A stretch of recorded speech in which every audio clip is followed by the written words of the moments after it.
Então, Romanos 13, capítulo 13, versículo 1, diz assim: Todos devem sujeitar-se às autoridades governamentais, pois não há autoridade que não venha de Deus. As autoridades que existem foram por Ele estabelecidas. Portanto, aquele que se rebela contra a autoridade está se opondo contra o que Deus instituiu. Aqueles que assim procedem trazem condenação sobre si mesmos, pois os governantes não devem ser temidos, a não ser por aqueles que praticam o mal. Você quer viver livre do medo da autoridade? Pratique o bem, e ela o enaltecerá, pois é serva de Deus para seu bem. Mas, se você praticar o mal, tenha medo, pois ela não porta a espada sem motivo. É serva de Deus, agente da justiça para punir quem pratica o mal. Portanto, é necessário que sejamos submissos às autoridades, não apenas por causa da possibilidade de uma punição, mas também por questão de consciência. É por isso também que vocês pagam impostos, pois as autoridades estão a serviço de Deus, sempre dedicadas a esse trabalho. Deem a cada um o que lhe é devido. Se imposto, imposto.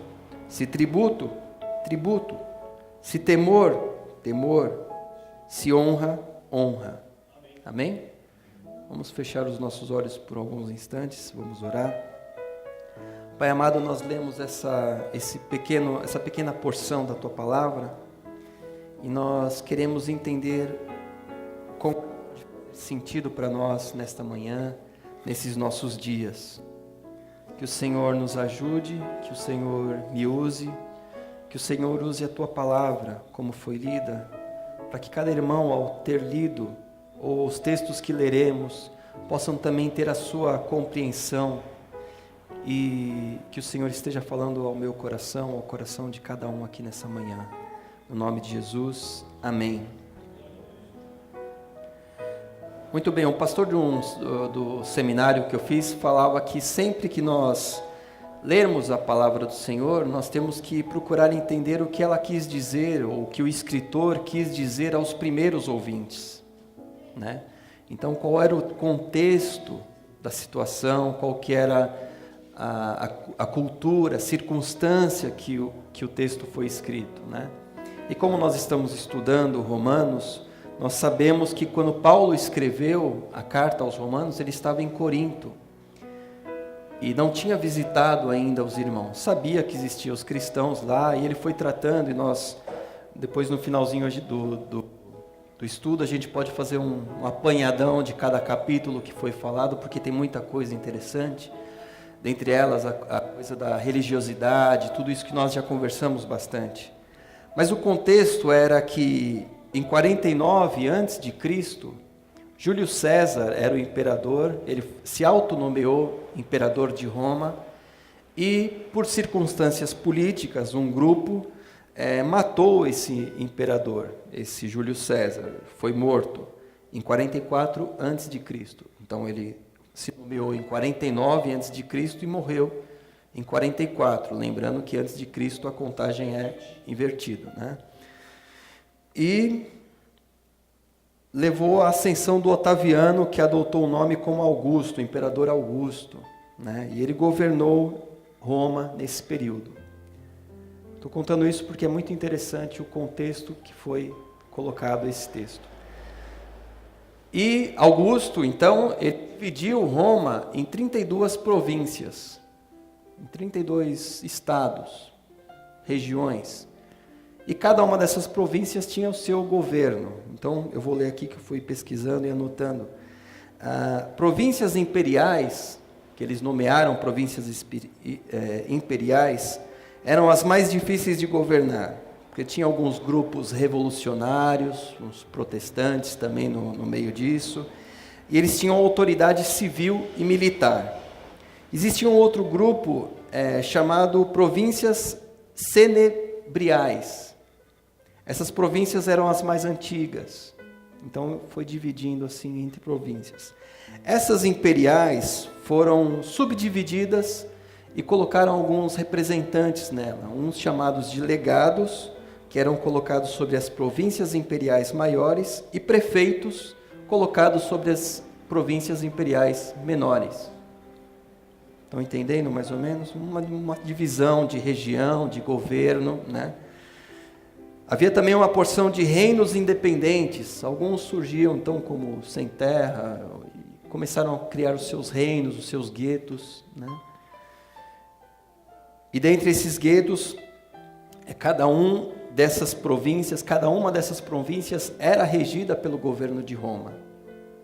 Só que os romanos tinham alguns privilégios em relação aos escravos, aos estrangeiros e aos plebeus. Além disso, existia a dita Pax Romana, que era exércitos de soldados, onde tinha o centurião, que o centurião comandava 100 soldados, né?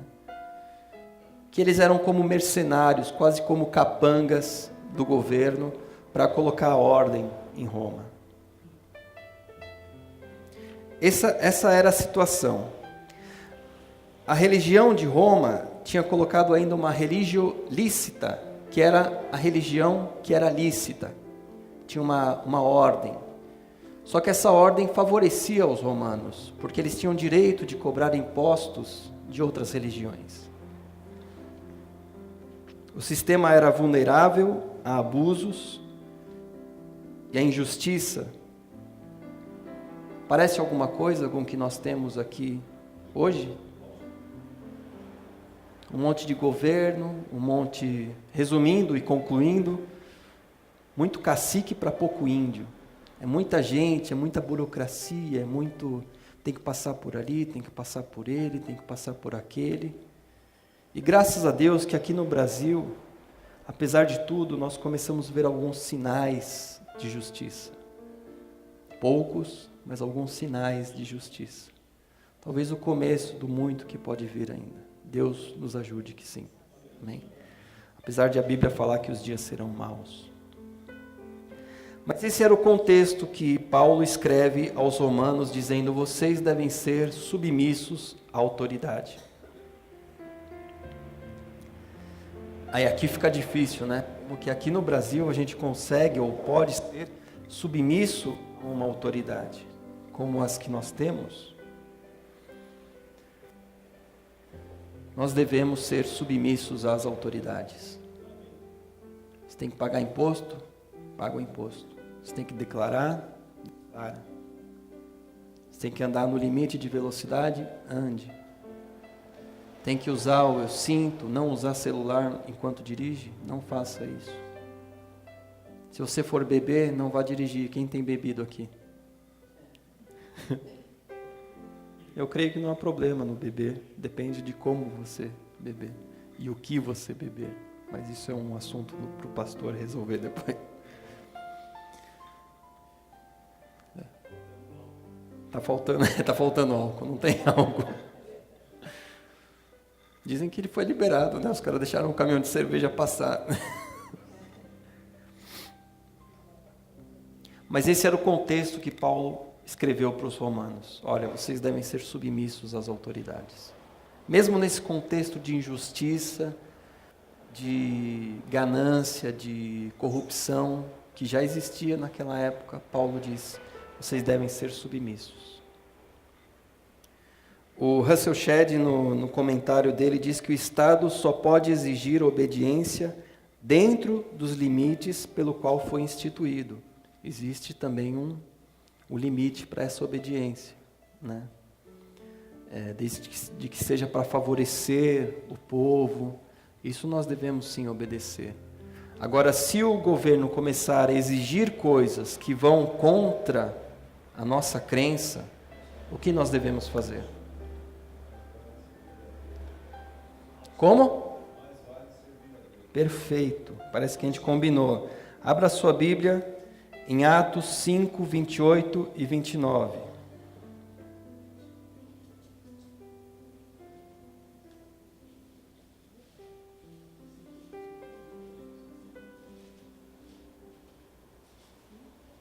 Atos capítulo 5, versículo 28 e 29.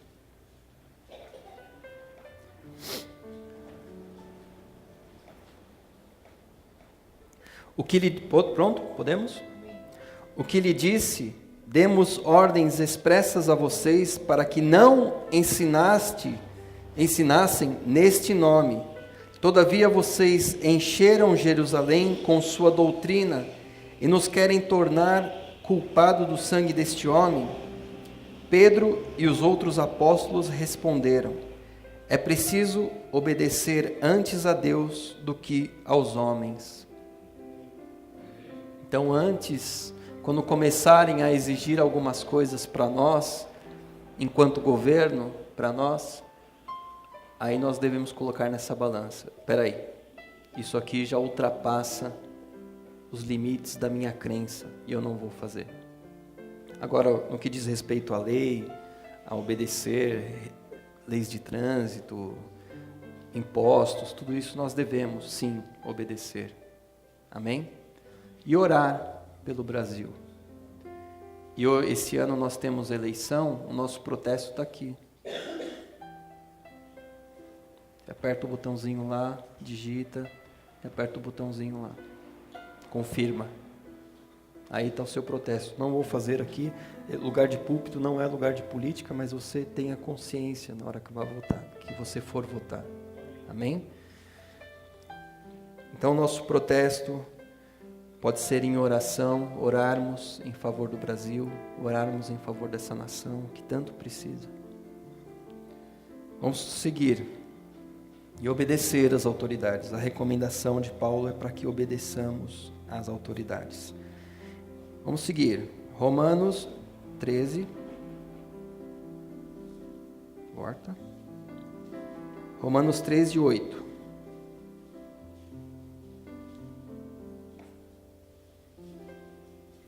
Não devam nada a ninguém, a não ser o amor uns pelos outros. Pois aquele que ama o seu próximo tem cumprido a lei.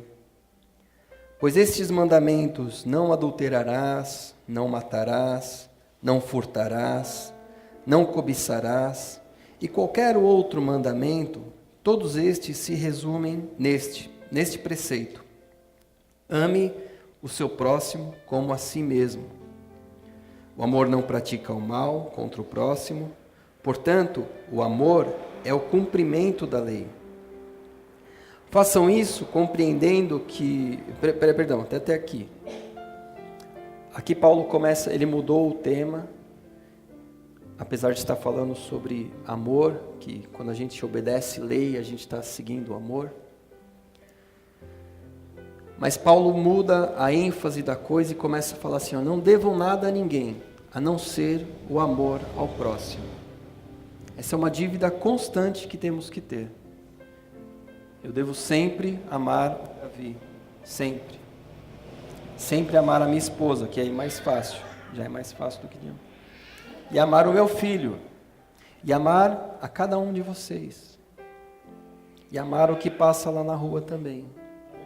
Essa deve ser a nossa dívida constante. Eu estou devendo amor para o Luiz. Eu estou devendo amor para o Maurício. Eu tenho uma dívida com o Maurício. Já ficaram com dívida de dinheiro? Estou devendo, aquilo fica... Preciso pagar. Venceu, atrasou, preciso pagar. Deixa aqui que o mês que vem a primeira coisa é pagar essa conta, miserável dessa conta. Põe na geladeira, né? A nossa não cabe na geladeira. A nossa não tem imã que segure conta. A gente põe em cima do micro-ondas. Né? Mas fica aquela dívida e você fica, preciso pagar, preciso acertar isso aqui. Da mesma forma, deveria ser com o nosso sentimento de amor com o próximo. Eu preciso demonstrar mais amor para o pastor. Eu preciso demonstrar mais amor pelo Thales. Eu estou em dívida, que eu estou devendo para Ele. Você acredita? Estou devendo para Ele. Estou devendo para o Luizinho. Estou te devendo, viu? Não esqueci não, viu? Vou te pagar depois. Viu? Amor. Devendo amor. Nos nossos tratos, no nosso relacionamento, estou devendo amor, estou devendo. Meu Deus, quanta dívida. Põe lá em cima do micro-ondas para não esquecer. Estou devendo. Você tem esse sentimento ou você está se esfriando já?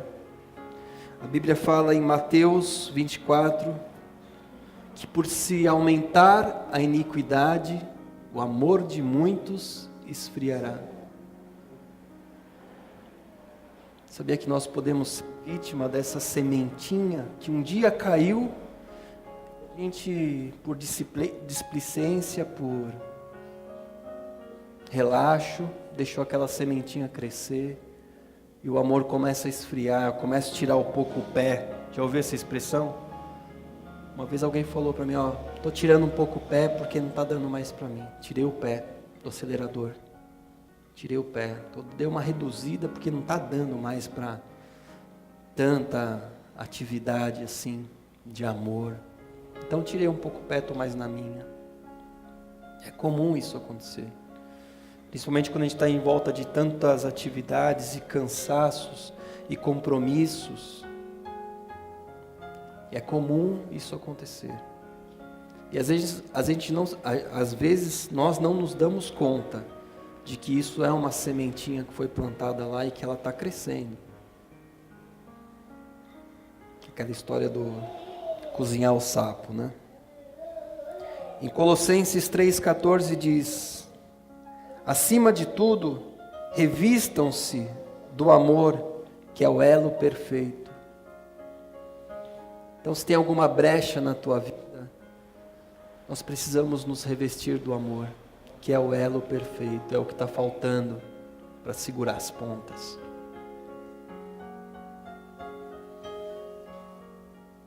Fala que o amor é o cumprimento da lei. Para Paulo, que estava falando sobre lei, ele está falando, olha, a lei de vocês deve ser o amor. Você põe cinto antes de dirigir? Ou quando entra no carro como passageiro, você põe cinto? É uma lei, você tem que obedecer. O cumprimento da lei é o amor. Se nós, enquanto igreja, não estivermos vivendo esse amor nas palavras, nos grupos de WhatsApp, no relacionamento de uma forma em geral, se nós não estivermos esse vínculo do amor, nós estamos no caminho errado. E a gente precisa rever isso. No versículo 11, ele avança dizendo, façam isso, olha a urgência disso tudo. Façam isso compreendendo o tempo que vivemos. Chegou a hora de vocês despertarem do sono. Já pensou? Paulo chegar aqui, na Moca, nesse lugar, e falar, olha, vocês precisam despertar do sono, vocês estão sonolentos, vocês estão dormindo. Já pensou se Paulo chegasse aqui e falasse isso? E precisa Paulo chegar aqui para falar isso? O Espírito Santo fala conosco, nós estamos, em alguns aspectos da nossa vida, adormecidos. Mas qual o problema disso? Está friozinho, está gostoso? Porque agora a nossa salvação está mais próxima do que quando cremos. A noite está quase acabando. Esse é o problema.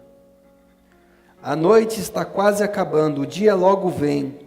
Portanto, deixemos de lado as obras das trevas. Olha a responsabilidade que eu e você temos. Paulo fala assim, olha, deixe de lado as obras das trevas. É um papel seu e meu. É uma responsabilidade sua e minha, deixar as obras das trevas. E você e eu sabemos as obras das trevas que temos praticado. Você sabe das suas e eu sei das minhas. E a gente precisa cuidar disso.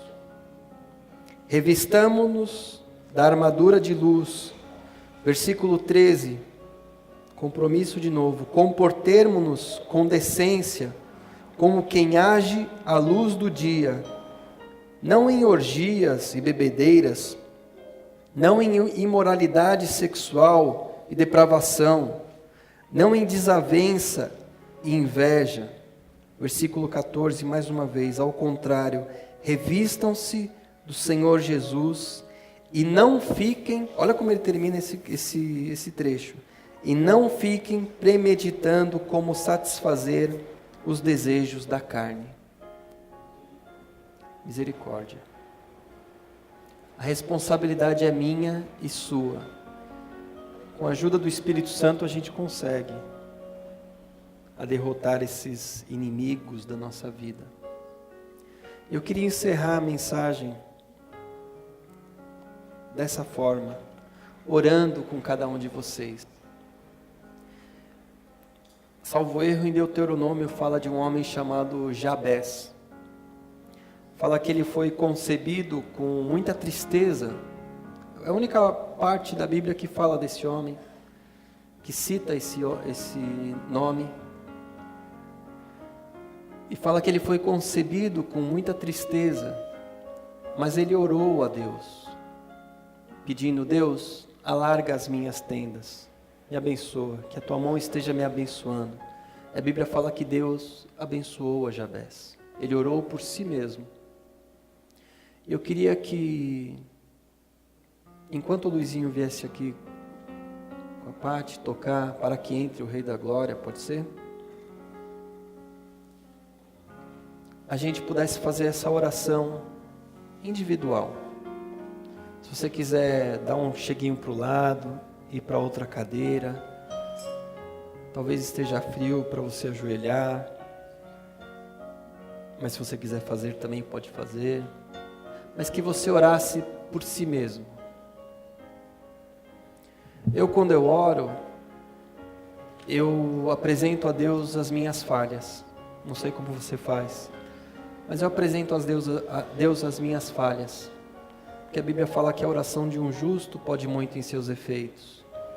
Então, quando nós nos quebrantamos diante de Deus, Ele dá graça aos humildes, Ele derrama da sua graça. Então, que nessa manhã Ele possa derramar da sua graça. Então, feche os teus olhos e vamos orar. Enquanto o louvor está ministrando aqui,